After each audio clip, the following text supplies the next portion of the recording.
A True Martial World, Bab 63, Judul, Alam Pengumpulan Qi. Di pegunungan belakang klan suku Lian, Yi Yun bisa melihat asap hitam naik dari jauh. Dia tidak bisa melihat posisi api, tapi dia bisa menebak apa yang terjadi. Dia hanya mencibir dan tidak mengatakan apa-apa. Dia berencana untuk membawa Jiang Xiaoru keluar dari hutan belantara yang luas, jadi tidak masalah membakar rumah. Yi Yun memejamkan mata dan mulai menyerap surga bumi Yuan Qi. Setelah meridiannya dibuka, dia bisa meditasi. Meditasi adalah penyerapan surga bumi Yuan Qi.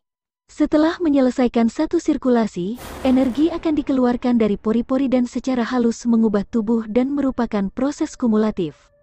Dan setelah membuka meridian, mereka akan menjadi meridian aliran surga bumi Yuan Qi. Garis meridian Lin Xingtong mengering. Jadi masalah terbesarnya adalah tidak dapat melenyapkan surga bumi Yuan Qi, tidak dapat dengan bebas menggunakan energi di tubuhnya. Tetapi bahkan di bawah batasan seperti itu, Lin Xingtong masih bisa mendapatkan prestasi seni bela diri saat ini. Itu adalah prestasi yang luar biasa. Yi Yun tidak mengetahui hal ini dan dia sedang duduk dalam keadaan kesurupan dan mulai mengeluarkan Yuan Qi. Meditasi mungkin tampak sederhana, tetapi sebenarnya tidak. Itu adalah proses yang menguji bakat. Seseorang tanpa bakat tidak akan pernah bisa memasuki kondisi seperti trans. Mereka akan merasa waktu berlalu dengan sangat lambat. Setelah 20 jam, atau bahkan 1 atau 2 hari duduk bersila dan meditasi, itu akan terlalu membosankan. Kebanyakan orang akan kehilangan kesabaran setelah melakukan hal yang membosankan ini dalam jangka waktu yang lama.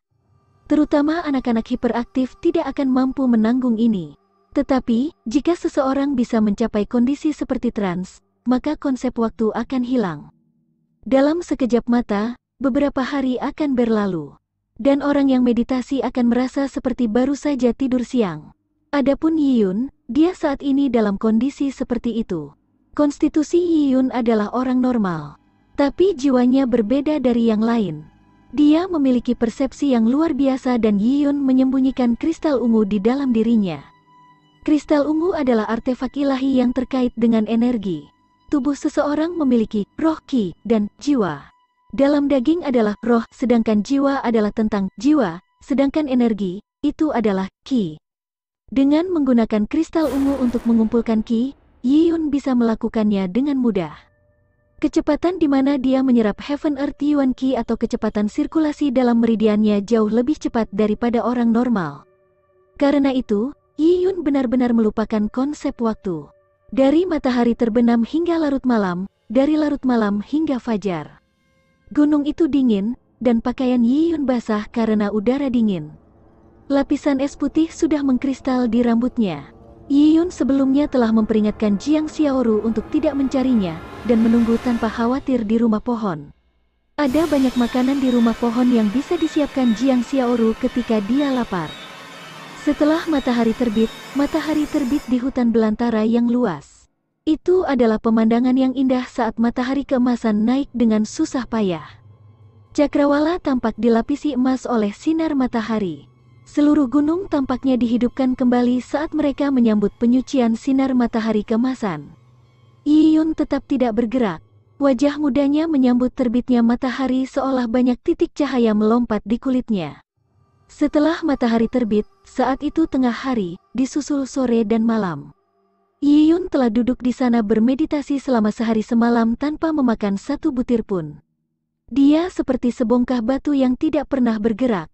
Tetapi jika kamu memiliki penglihatan Yi Yun, kamu akan melihat banyak titik cahaya terbang menuju Yi Yun, menutupi seluruh tubuhnya. Garis meridian tubuhnya menjadi jernih dari cahaya keemasan yang mengalir. Di bawah cahaya, seolah-olah dia telah berubah menjadi transparan. Yi Yun bahkan bisa melihat bagian dalam tubuhnya, di mana garis meridian yang bersinar membentuk grafik meridian yang sempurna. Ini adalah pemandangan yang memukau. Perlahan-lahan cahaya yang dilihat Yi Yun semakin tebal. Meridiannya menjadi semakin terang dan tubuhnya semakin panas.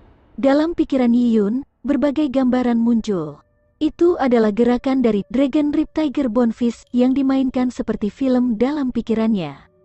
Seolah-olah Yi Yun mengultivasi dirinya sendiri di dunia spiritual, dan dia terus melakukan setiap posisi tinju tulang naga Rip Tiger tanpa lelah. Di belakang Yiyun ada bayangan naga dan harimau, masing-masing memihak. Kondisi Yiyun menjadi semakin misterius. Dia bisa merasakan tubuhnya ditekan dan selnya terus-menerus dikompresi dan dipadatkan. Tulangnya menjadi berat dan darahnya menjadi mirip dengan merkuri. Setelah tinju tulang rusuk naga, Yiyun mulai berlatih teknik menelan gajah. Teknik menelan gajah bukanlah teknik tinju, tetapi serangkaian gerakan dan rangkaian gerakan ini sangat misterius, bahkan lebih dari tinju tulang rib naga. Teknik menelan gajah memiliki konsumsi energi yang sangat tinggi. Di bawah situasi energi tubuh terkuras, tubuh akan mencapai keadaan menyerap energi dari dunia luar di mana ia menyambut semua. Yiyun sekarang seperti spons, dan dia berada di lautan energi dengan bebas menyerap kekuatannya. Setelah Yuan Qi terakumulasi secara maksimal dan Yiyun telah melakukan teknik menelan gajah dan tinju tulang rusuk naga untuk kesekian kalinya. Bang! Tiba-tiba, Yiyun mendengar sesuatu meledak di tubuhnya. Nafas mentah dan manis melonjak ke tenggorokan Yiyun, dan dengan mulut terbuka, dia telah memuntahkan seteguk besar darah hitam. Seteguk darah hitam ini sangat kental dan lengket. Setelah memuntahkannya, Yiyun merasa penuh energi, seperti nektar menghujani kepalanya, membasahi seluruh tubuhnya. Dia membuka mulutnya dan nektar akan masuk ke mulutnya. Ini bukanlah ilusi. Lidahnya yang merasakannya, karena bahkan air liur Yiyun terasa manis seperti nektar. Menelan seteguk membuatnya sangat santai dan nyaman. Yiyun tahu bahwa dia telah mencapai tingkat kelima dari Mortal Blood, pengumpulan Qi. Ranah pengumpulan Qi adalah perbatasan transisi antara ranah Mortal Blood dan ranah Purple Blood, proses di mana tubuh seseorang dapat mengabaikan kematian mereka. Hebat! Benar-benar terasa luar biasa. Yiyun tiba-tiba membuka kedua matanya.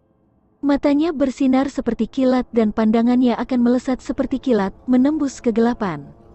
Dia melompat dan tampak seperti harimau yang hidup di bebatuan. Setelah mencapai ranah pengumpulan Qi, Yiyun merasa tubuhnya penuh energi. Dia dengan santai mengangkat kaki kanannya dan menginjak. Boom! Batu besi hitam di kakinya diinjak terbuka oleh kaki Yiyun. Melihat bongkahan batu yang retak, Yiyun sangat puas. Kekuatanku berkali-kali lebih kuat daripada saat aku berada di ranah meridian. Jangankan batu 1000 pon, mengangkat kuali 5-6 ribu pon pun tidak akan menjadi masalah. Dengan kekuatannya yang mencapai 6 batu, atau 6000 pound, tidak heran jika batu tersebut hancur karena benda seberat 6000 pound akan menyebabkan kerusakan yang sama ketika dijatuhkan dari ketinggian. Jika benda seberat 6000 pon itu mengecilkan ukurannya menjadi kepalan tangan, itu akan menakutkan. Dan dengan tinju tulang harimau rib naga Yiyun, tinjunya akan jauh lebih kuat dari kekuatan tubuhnya beberapa kali.